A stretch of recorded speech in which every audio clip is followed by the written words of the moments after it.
Hi, this is Din. Welcome back to my channel, Filipino Nurse Returns Home.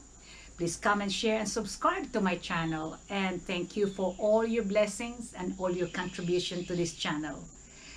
All right, now today I'm going to be talking about the Philippines. Okay, the Philippines, which is my country of origin.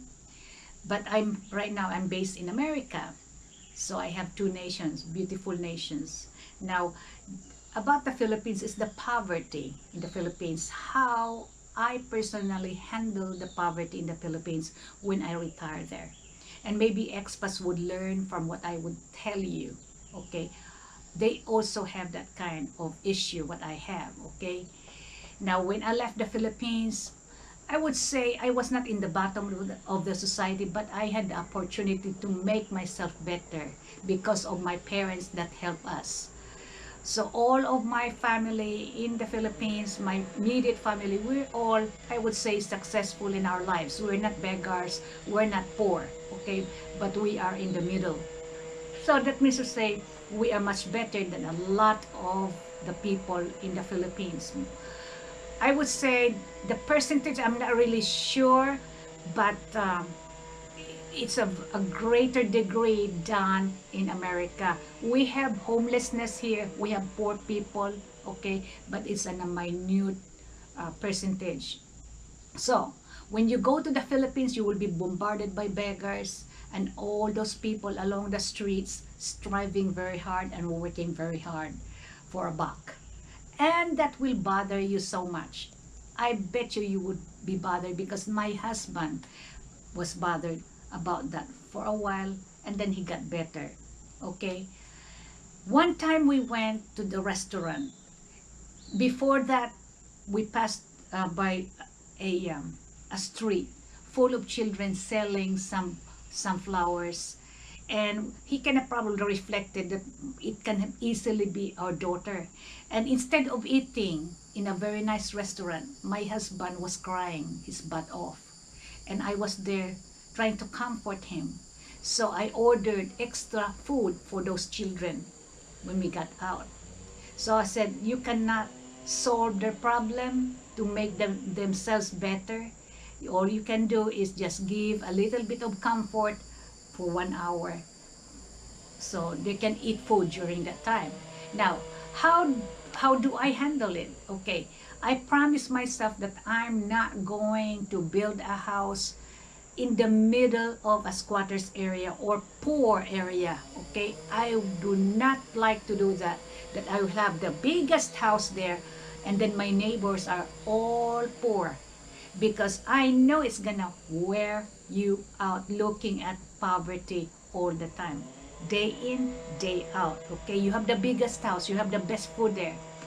What kind of satisfaction you're gonna have? Okay, so what I did, I'm sorry, we built our house in a farm away from that.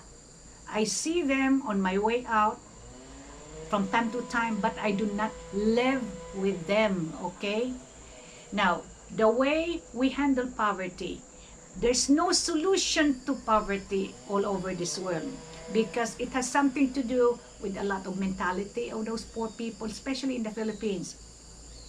I already mentioned that to you in one of my videos, that they love to congregate in one area, so the one who is well off has to satisfy all the needs in his family, so he never can get better in life except if he's gonna pull himself out of that congregation of people.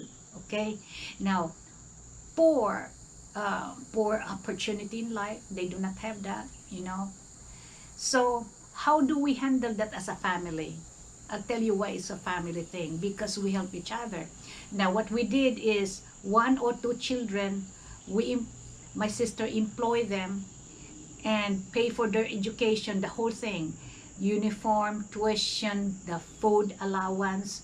They can live in her house. All they do is just maybe cook breakfast, and then they would clean, you know, sweep the floor and so on, just like a house member. Okay, house member, not a maid, nothing like that, but everything is provided. and they will graduate college also.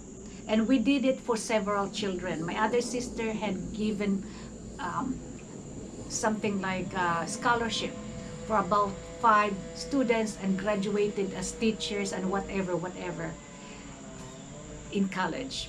So, and I myself has sponsored people also, um, some like that.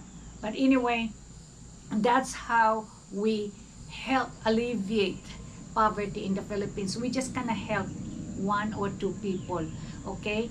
So if you can do that, don't be guilty, because that's all what you can do. You cannot solve the problem all over the world. The poverty is gonna be there all the time. So try to kind of, if I were you, do what I'm doing. Separate yourself, pull yourself out of that area where your wife would want to stay because the family is there. Get out of that and go somewhere where you cannot see poverty, okay? This is only the case if you have married a poor girl, okay? So get out of there and move somewhere where you cannot see them all the time. Give them help every now and then, but not totally help the whole entire family as one, because you will never be able to provide for everybody, and it's gonna wear you out. It's gonna compromise your marriage actually, okay?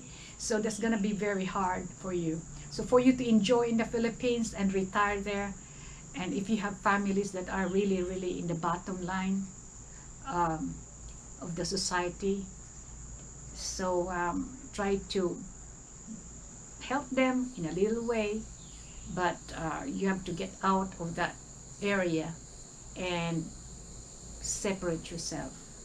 So I hope I was able to give you a little idea how I overcome the poverty in the Philippines. It's a hard problem to really eradicate, because sometimes you want to enjoy yourselves in a restaurant, and here comes somebody knocking at the window and somebody begging. That's why those beggars, they're not even allowed to go to the malls, because they don't want to they basically do not want to deal with it, because those people would beg inside the malls, and that's not good for the environment. So, well, we just have to accept that it's a part of the country. So do not dwell on the poverty part, okay, the poorness of the place. Just dwell on the people, dwell on what you can do in a little way. But anyway, thank you guys, and have a good day. Bye-bye.